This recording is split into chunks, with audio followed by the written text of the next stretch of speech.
Well, to our channel here, you can view the latest news and breaking news today for US, world, weather, entertainment, politics, and health at President Vladimir Putin. The brutal war between Russia and Ukraine broke out under Joe Biden's incompetent leadership, but President Trump is determined to try and end this war and stop the killing. As the president has said over and over again, his strong preference will always be for peace and partnership, whenever those outcomes can possibly be achieved. There is no leader in the world right now who has been more committed to preventing wars or ending them than President Donald Trump. Just look at what took place here at the White House last Friday, when President Trump hosted the Azerbaijani president and Armenian prime minister and got the two leaders to sign a historic joint declaration for peace, ending a decades-long conflict that disrupted the region and claimed countless lives. In other news, we continue to see positive economic reports across the board. Today's CPI report revealed that inflation beat market expectations once again, and inflation remains stable. Overall, inflation has run at a 1.9 average annual pace in President Trump's first 6 months in office. Prices for everyday goods continue to decline. Energy prices fell in July, including gasoline, which is down nearly 10% over last year, and propane, which is down 2.5% over last year as well. Egg prices fell once again in July and are down 20% since President Trump took office. Shelter inflation, the largest contributor to overall inflation, is at its lowest level since October of 2021. Wage growth for American workers is beating inflation once again. As inflation declines, this administration continues to be wholeheartedly committed to putting more money back into the American people's pockets. American real wages are up 1.3% over last year and have increased each month since President Trump took office. And small business optimism, according to this morning's report, has also reached a 5-month high. Ignore the panicans and trust in President Trump. That is our motto here at the White House. The America First economic agenda is working.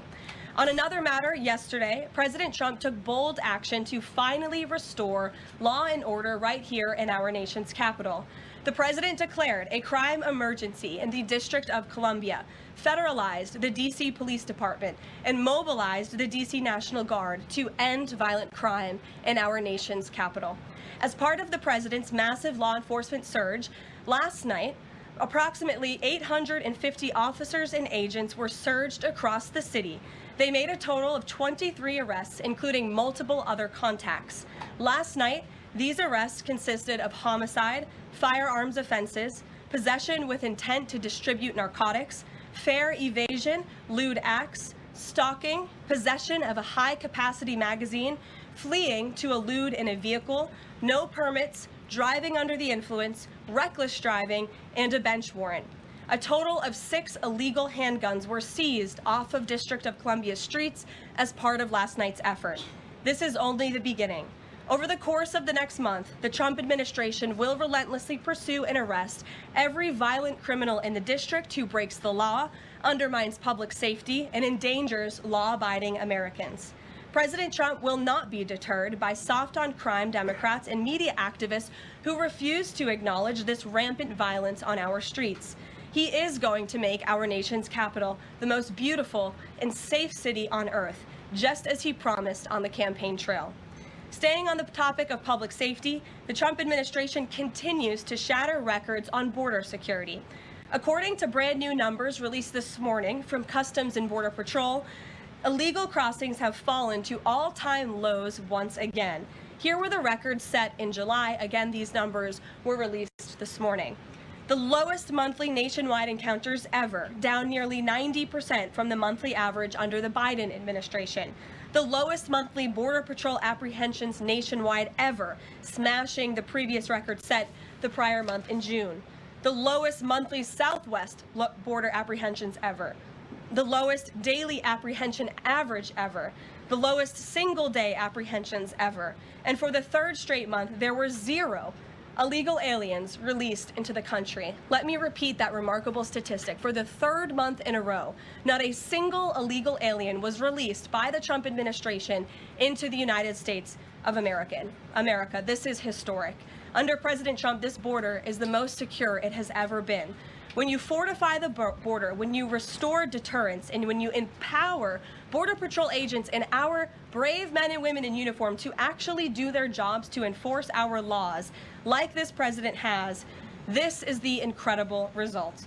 And in the interior of our country, criminal illegal aliens continue to be arrested and removed. Here are some of the criminals arrested by ICE in just the last few days. ICE Buffalo arrested an illegal alien from Jamaica convicted of attempted murder. ICE Buffalo also arrested an illegal alien from Ecuador convicted of leaving the scene of an accident resulting in death. ICE Houston arrested an illegal alien from Mexico convicted of manslaughter.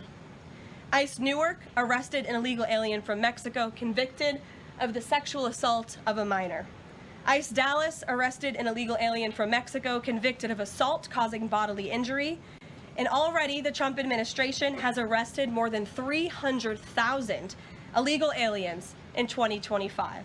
Again, more than 300,000 illegal alien criminals have been arrested in the interior of our country in the first 6 months of this administration.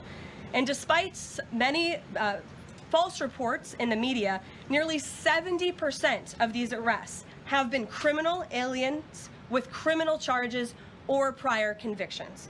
This is success all around. This is removing the most dangerous public safety threats from America's communities and returning these individuals to their home countries. So there's been success all around. I'm sure you have a lot of questions today. I'm happy to get to them, so let's get started. And as always, we'll start with our new media seat, who is our podcast host today, Benny Johnson. Benny, why don't you kick us off, and thanks for being here. Thank you, Caroline. As a DC resident of 15 years, I lived on Capitol Hill. I witnessed so many muggings and so much theft. I lost track. I was carjacked. I have murders on my Ring camera and mass shootings. I witnessed a woman on my block get held up at gunpoint for $20, and my house was set ablaze in an arson with my infant child inside. And so to any reporter that says and lies that DC is a safe place to live and work, let me just say this. Thank you. Thank you for making the city safe, because no parent should have to go through what my family went through, having the fire department rip open their door to save their infant child. And so thank you for your work on securing this city. My question to you is this. Nancy Pelosi has attacked the president for deploying the National Guard to the city, saying that it is to cover for his incompetence. Hillary Clinton has also attacked the president for securing the city of Washington, D.C. I'd like to get your response to Nancy Pelosi and Hillary Clinton. Sure. Well, first of all, Benny, I'm so sorry that happened to you and your family.